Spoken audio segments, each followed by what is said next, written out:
Hey y'all, welcome back to my channel, Fitting and Homemaking. Today we are going to be doing some minor home repairs. I feel like this is an area where a lot of online homemaking channels maybe don't cover as much. It's not the kind of more traditional cooking, cleaning, meal planning sorts of tasks, but these are little tasks that anyone can do at home. So today we are going to be fixing this doorstop. This is something that it actually chipped out part of the wall here. And the rest of our doorstops are actually the kind with the springs on them. So my son likes to play with these. This is in our entryway, and I actually end up hitting this quite a bit with the vacuum cleaner. So it loosened up that way, and then my son went to play with it as if it was one of the springy ones, which it isn't, and ended up ripping it out of the wall. So we need to replace this. I actually have a replacement here that is one of the springy ones, just because I think it'll last a little bit longer. But part of what we need to do is actually repair this hole. So let's get a closer look at this to see what we need to do. All right, y'all, so this is the hole. You can see it's chipped away some of the wood, and you can see that there's a spot here that it looks like the previous owners probably did the exact same thing and tried to repair it. And you can see the baseboard here is a little messed up from the repair not being done very well. And you can also see how dirty this wall is. Our entryway is not an area that has gotten a lot of love since I have moved into this house. So while this sets, we are going to be cleaning the wall as well. But to fix this, all you need is a glue filler. I've got this one. Usually I get it in the tub, but those tend to dry out a lot, so I got it in the tube this time. We'll be putting it in there. You also will need a putty knife. You can use your finger, but it's just easier if you have a putty knife. You can see we've used this one. These are pretty cheap to get. I believe this was about $7 at the store. And then I have a sanding sponge. You can just use regular sandpaper as well if you like. I find the sanding sponges to be a little bit easier to use when I'm using it on a flat surface like this. You can just get a piece of sandpaper and wrap it around a block of wood if you have that, though. You absolutely do not need to purchase a bunch of new things. I think the sanding sponge was $2.50 or something like that at the store. Okay, hopefully you have a nice view of that here. And I have this handy, so I'm just going to open this with it. You can see it's already coming out, so I'm just going to squeeze some of this in here.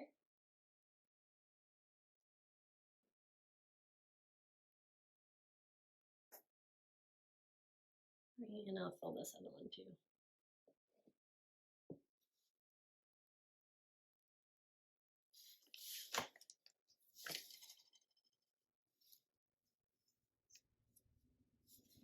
Now that that's on there, you can take your putty knife and just kind of smooth it out.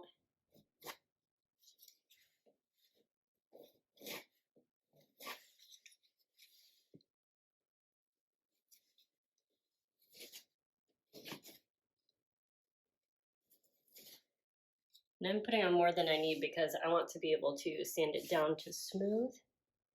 It looks like I need a little bit more in the bottom there.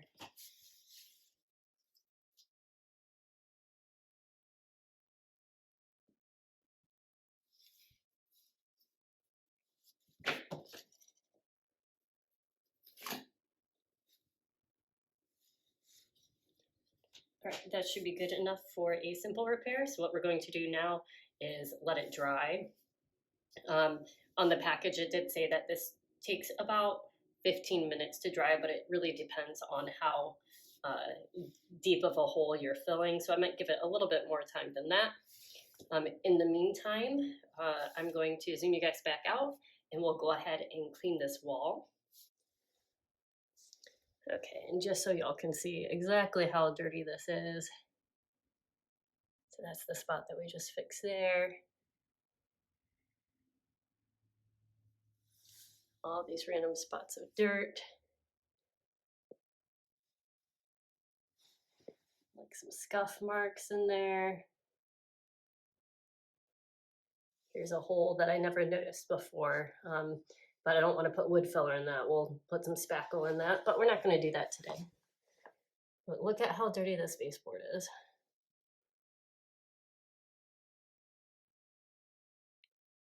And honestly, I don't even know what some of this is.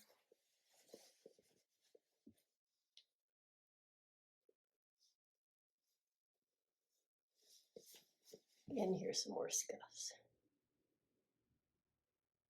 All right, so that's what we're working with to start off.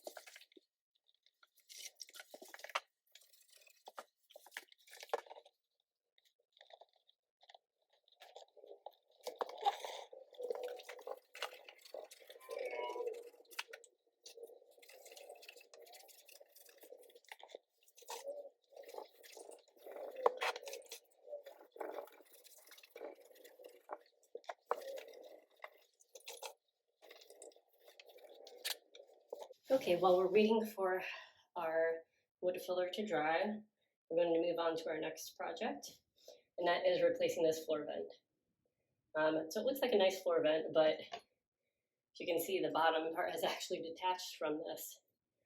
And it's pretty gross. This bottom part's plastic and the little plastic holders popped off. So we're going to replace this. Before we do, let's go ahead and take this moment in time to vacuum out the vent a little bit. It's something that I don't normally do, and it's pretty gross. The previous owners had a lot of cats, and I just imagine all that fur is still in the ductwork. And we also have a large dog, so I'm sure his fur is well in there as well now. So here you can kind of see exactly how dirty and nasty that is in there. So we're going to clean that out.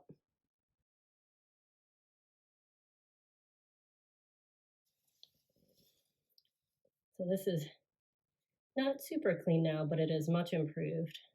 All right, this next part is dead simple as long as you've gotten the right size vent, which hopefully I have.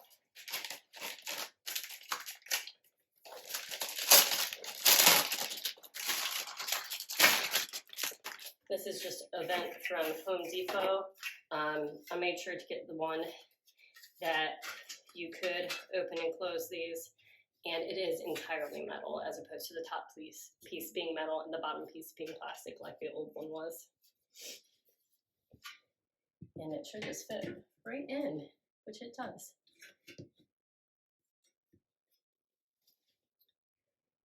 This particular vent I got at Home Depot, it cost about $12. There were some that were cheaper than that. I think the cheapest one there was right around $10, but that one was plastic. And as we have learned in my family, anything that's plastic doesn't survive my son for very long. So metal it is. All right, our next section that we're going to work on is this piece. Our garage door is the door to the right, and then we have a little coat closet door to the left there. But you can see this wall is fairly dirty. This, you can see some of that faux finish on that I was talking about. Here's where we keep my dog's leash and his bowl, and this gorgeous picture of him when he was much younger. But that's what most of this dirt is from our dog getting excited that we're getting his leash and jumping up. So we're going to clean that. And then we are also going to replace this doorstop because it's missing the rubber end on it. And I couldn't find just any rubber ends to buy by themselves. So we'll just go ahead and replace it.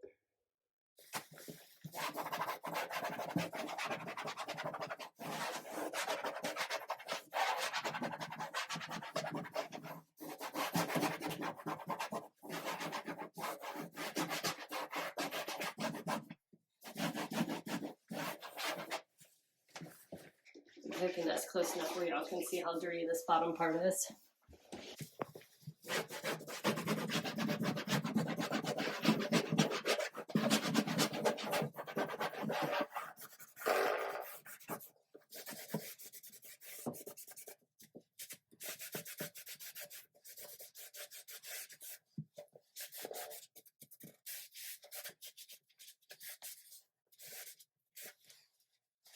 All right, now replacing this one should be fairly simple if I can get this plastic package open with my hands being wet.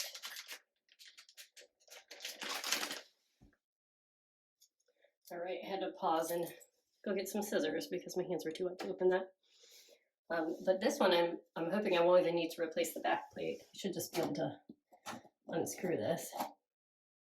And this is a different color, but it's covered in paint anyway, the part that's visible, so it doesn't really matter. But you just find the end there, and you find the hole here, and just put it back on.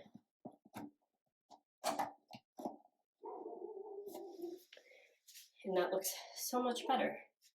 All right, y'all, this feels like it is dry now. So I'm gonna go ahead and take my sponge. And like I said, you could use any sandpaper that you have. It feels like a medium-ish grit. It says fine on here, but I was looking at the store and it feels like it's between an 80 and a 120 somewhere. And we're just gonna go ahead and put some in there.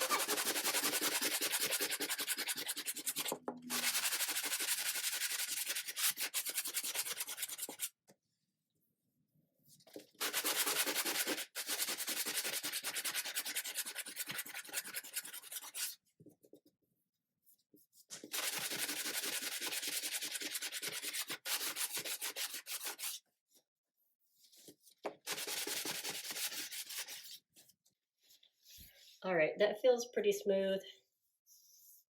It was good enough for what we need. This sponge is not a coarse enough grit to actually fully get rid of these. You'd need a much coarser grit to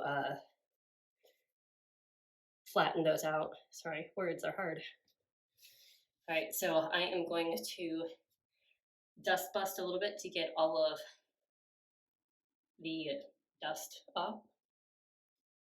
And then we'll wipe it down with a wet cloth and go ahead and install our other spring doorstop that I've purchased.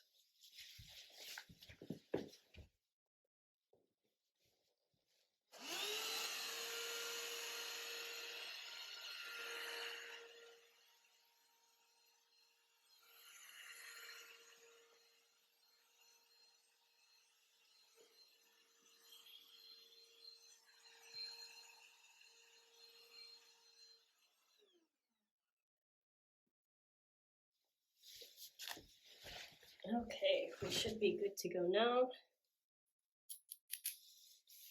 Put my screw in here.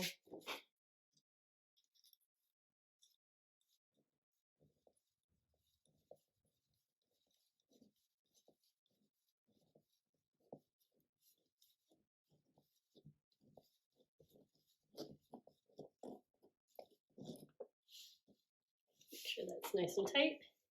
And again, we just match up the end of the spring with the hole.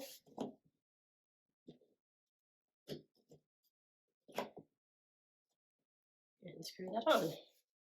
Now this is fixed. All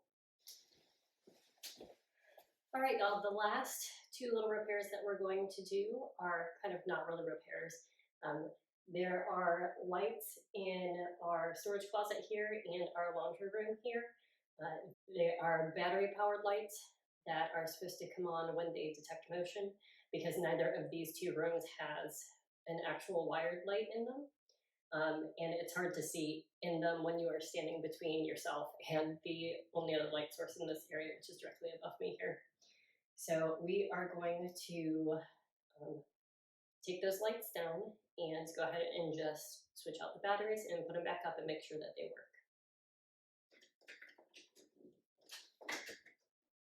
Hopefully it's not too rough here, but This is the battery powered light that we are going to switch out. There is a plate that is screwed onto the ceiling there, but the actual part with the LED lights in it just unscrews. You just hold it and twist it. And here you can see the laundry room. It's more of a laundry closet than a room, but it has the same sort of light. So if you look up here, it's just on the ceiling there. So I'm gonna go ahead and get a chair and untwist this one too and get it down. And I actually have to go in here and kind of stand on my washer a little bit. But they just twist down like that. You can see these just have 4C batteries. And if you look at the side here, you can see that where the lock is and where there's an arrow. So when we put this back up, we're gonna line up the arrow with an arrow that's on the part that is affixed to the ceiling, and then we just turn it to lock it. So let's get these batteries changed out. All right, y'all, we're just going to go on an overview of the things that we did today. So first we cleaned this really nasty wall. Hopefully it just looks clean now. There were a few spots I couldn't get off.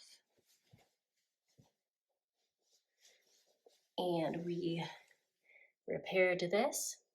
Now I didn't paint it because, like I said, this is a space that I haven't really done anything with. So if I paint just this portion of it, it's gonna look just as bad if I didn't paint it because nothing's been done. But this is all done and my son can play to his delight now. We always have to do that, okay?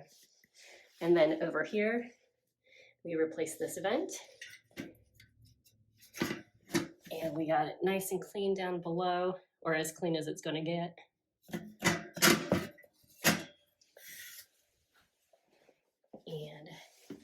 we also replaced this guy, so now he has an end cap on him here. Very satisfying boing as well. And then down at the end of the hallway, excuse my laundry mess, we'll turn off this light so we can see. There we go. When you open the laundry room doors, the light automatically comes on. Amazing. I'll be able to see what I can do without having the outside overhead light on. And then when you close it,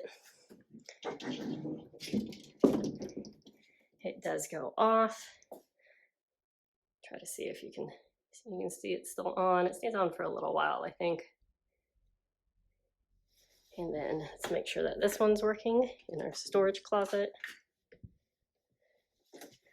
And it turns on as soon as I get close enough. And you can see all of our storage. This is mostly things that my kids have either grown out of or are not big enough for yet, or seasonal items, or our fire extinguisher for safety, some cleaning stuff. Well, and you could see it went off because I went ahead and backed out. All right, y'all, well, thank you for joining me. I hope you enjoyed today's video with just repairing a few very small things around the house that had kind of been building up. We knocked out part of my honey-do list, so to speak. I do like being able to do some of these things for myself. My husband enjoys doing work on the house. However, I much prefer if he does the heavier work. He's a lot stronger than me. And now that he's here, why not have him do the heavier work while I can do some of the lighter work? And it's nice to be able to take some of this stuff off his plate. And I also wanted to show that even if you're just home by yourself and you're homemaking for yourself, these are really simple things to do that no one should be afraid to try and do. And hopefully some more homemaking channels will publish some more content like this instead of only the cooking and cleaning and meal planning. Don't worry, all that stuff is still going to be on my channel because I enjoy doing those things too. But I just wanted to show kind of a wider variety than I think is out there right now. So if you've made it this far in the video, thank you so much. Please like if you like this video and go ahead and subscribe. I am trying to grow my channel and hopefully have some more semi-educational videos out there soon. All right, thanks so much. Bye.